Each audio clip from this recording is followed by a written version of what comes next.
Every night, this homeless old veteran slept outside the train station, curled up on cold concrete as thousands passed him by. But no one knew he was a forgotten war hero, carrying a lifetime of sacrifice, pain and loss, and he had only one final wish before time ran out. The wind off the river cut through the city like a knife, turning breath into thin white ghosts. Beneath the clock tower of Central Station, an old man lay curled on flattened cardboard, his thin coat pulled tight around trembling shoulders. People hurried past, collars raised, eyes fixed forward, as if the ground itself didn't deserve attention. To them, he was just another shadow, the homeless man near the vending machines, the silence no one wanted to hear. His name was Elias Mercer, though no one ever asked. The name lived only in his own mouth, whispered sometimes into his sleeve, as if remembering it could keep him warm. Tonight, hunger gnawed deep, and his knees throbbed with the dull ache of old injuries and older winters. A paper cup rested near his boot, holding 3 lonely coins. Across the street, a diner window glowed warmly. Families laughed. Forks clinked. A small boy pressed his hands to the glass, leaving cloudy fingerprints behind. Elias looked away before envy could turn into pain. Anger required energy, he no longer had any. A distant train horn echoed through the night.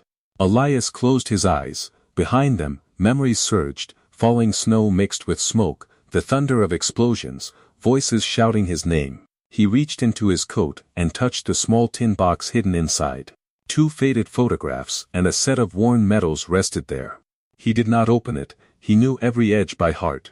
Just one more, he whispered into the frozen darkness. Let me do one more thing. Midnight arrived, snow gathered on his lashes. He did not brush it away. The diner door opened, spilling warmth onto the sidewalk. A young waitress stepped out, holding a paper bag and a steaming cup. She hesitated when she saw him, then walked closer. Sir, she said gently, I brought you some soup. It's hot. Elias accepted it with shaking hands.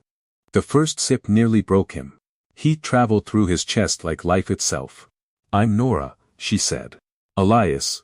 Her eyes lingered on the bulge in his coat. You carry something important. Slowly, he opened the tin box just enough for moonlight to touch the metal.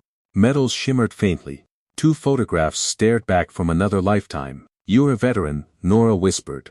Was, he replied, long ago. She hesitated, then asked, why are you out here? Elias looked toward the silent tracks. Because life keeps moving, even when you don't. After a long pause, he spoke again. I'm not afraid of dying out here, I'm afraid of dying with one thing unfinished. Nora knelt beside him. What unfinished thing? My wife, Elias said quietly. Her grave is across town. Greenwood Cemetery. Section C, near the oak tree. I can't walk that far anymore. I just want to sit there once. Tell her I tried. Nora stared at him, then rose slowly. Then tonight, we fix that. Elias shook his head. You don't know me, I know enough, she said. And I know regret when I hear it, she made a call. 20 minutes later, she returned with her brother Sam and his car. Sam noticed the medals and nodded respectfully. Inside the warm car, Elias held a small bouquet Nora had bought, white carnations and a single red rose. Rose loved carnations, he whispered. Snow softened the city as they drove. Elias kept repeating that they didn't have to do this, but neither of them listened. At Greenwood Cemetery, Sam parked near a towering oak tree. Nora offered her arm. Together, they walked slowly down the narrow path until Elias stopped. There it was. Rose's name. Simple. Permanent. His knees weakened. He knelt, laying the carnations gently at the base of the stone, the red rose resting against her name. I'm here, he whispered. I'm late, but I'm here. I tried, Elias continued softly. I brought the war home with me. I made our house loud and cold. I broke what you gave me. He opened the tin box, letting the metals catch faint moonlight. They called me brave, but I couldn't be gentle when it mattered most.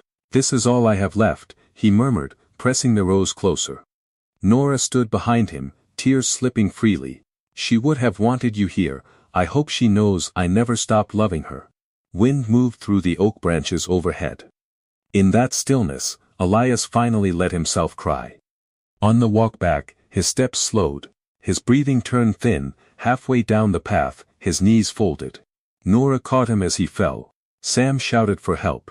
I'm calling an ambulance, Nora cried, pressing her scarf against his chest. Elias's eyes fluttered. Tell, Rose, I came. Sirens pierced the quiet. At the hospital, a nurse asked, next of kin? Nora swallowed. He doesn't have anyone. Then you're someone, the nurse replied. Weeks later, Elias rested in a small clinic room, sunlight drifting across pale walls. His medals sat on the table beside his bed. Nora visited daily.